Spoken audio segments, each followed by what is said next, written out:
On January 8, 1894, Raymond Kolbe was born, the second son of a poor weaver, at Zduńsko-Wola, Poland.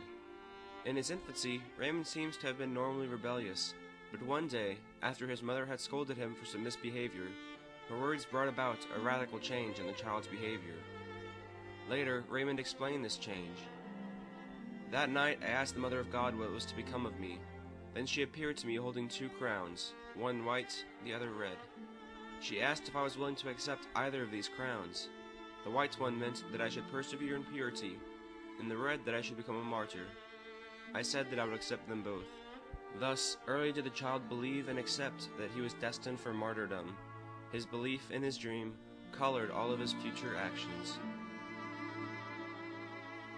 In 1910, he became a Franciscan, taking the name Maximilian.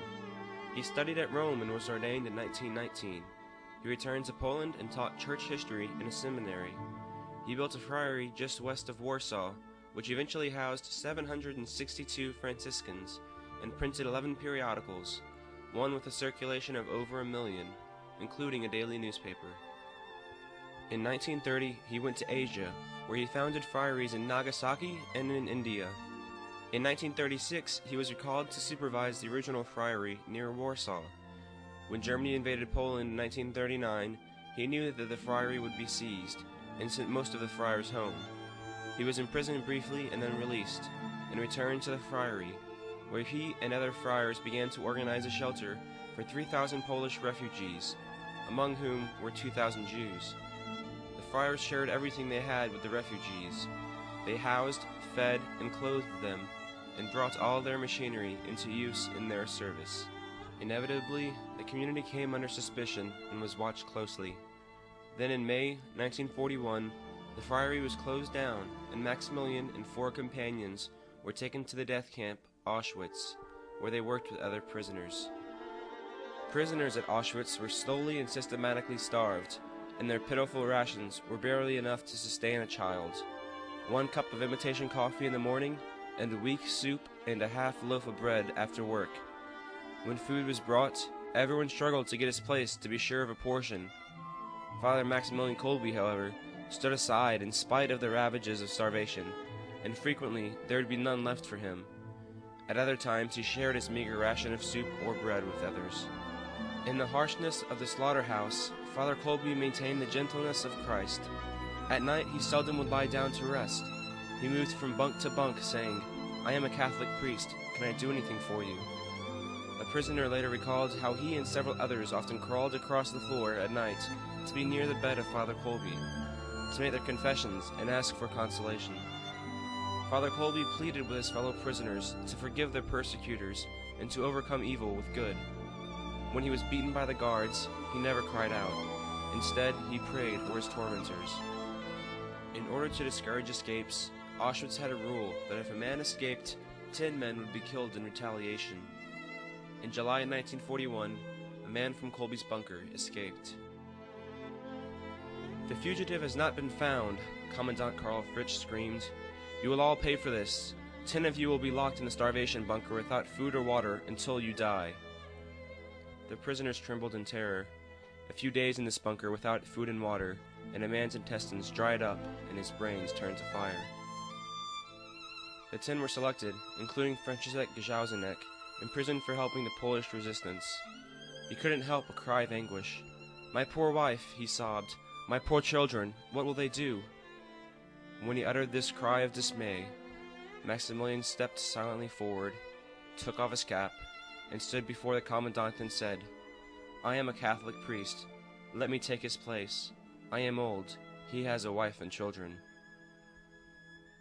Astounded, the icy-faced Nazi commandant asked, "What does this Polish pig want?"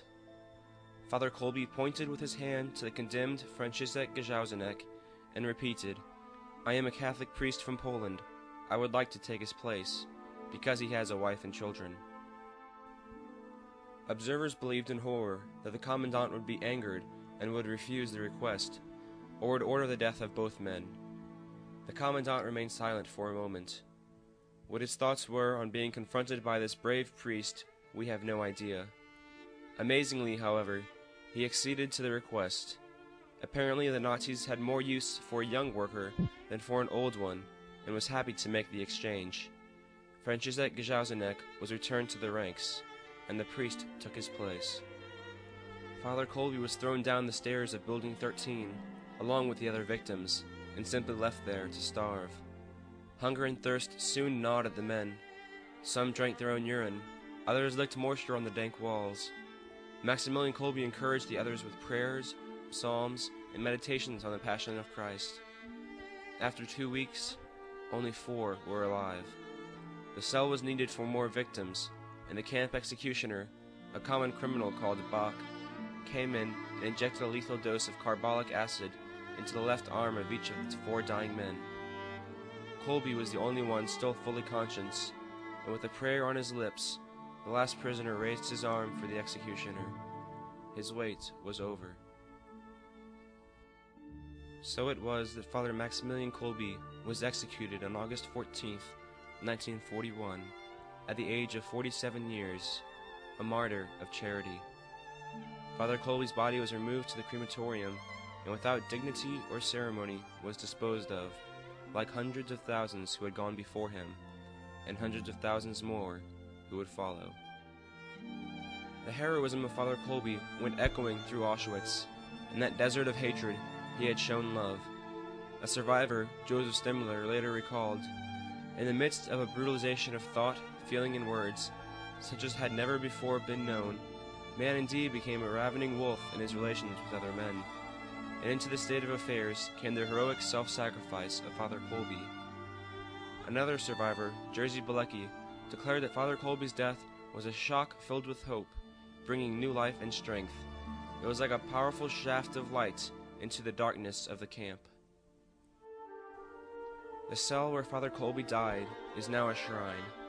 Maximilian Kolbe was beatified as confessor by Paul VI in 1970 and canonized as martyr by Pope John Paul II in 1981. Franciszek Gajowzanek, the man Father Kolbe saved, died on March 13, 1995, at Brzeg in Poland, 95 years old and 53 years after Kolbe saved his life. Every year on August 14th, he went back to Auschwitz. He spent the next 5 decades paying homage to Father Kolbe, honoring the man who died on his behalf.